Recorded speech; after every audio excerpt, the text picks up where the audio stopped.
बालेश्वर जिला जलेश्वर थाना 60 नंबर जातीय राजपथ लक्ष्मणनाथ टोल प्लाजार 500 मीटर पूर्वर रास्ता उपरे खराब होइतिबा कुंडाबुझी ट्रक पछपटू धक्का देला द्रुतगति आसुवा डॉल्फिन नामक यात्रीवाही बस। ड्राइवर और हेल्पर मृत्युवरण करथिला बेले बस रे थिबा 7 जन यात्री गुरुतर होइतिबा सूचना मिलिछि।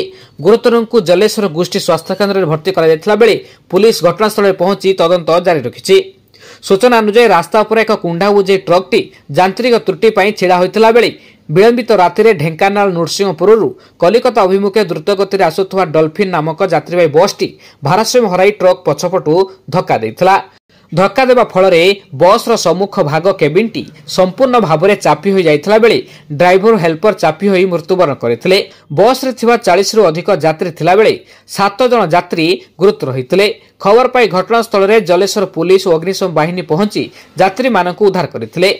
गुरुतर यात्री मानक जातीय राजपथ आंबुलांस द्वारा जलेश्वर जी.के. भट्टर हॉस्पिटल को अणा जाइथिला बेले सेथि मध्यरु 2 जन यात्रींकर स्वास्थ्य अवस्था अधिक गुरुतर हेबारु तांकु बालेश्वर मेडिकल को स्थानांतरित करा जायछि। मृत ड्राइवर हेले अब्दुल रहीम और हेल्पर नरसिंह ठाकुआ बोली सूचना मिलिछि।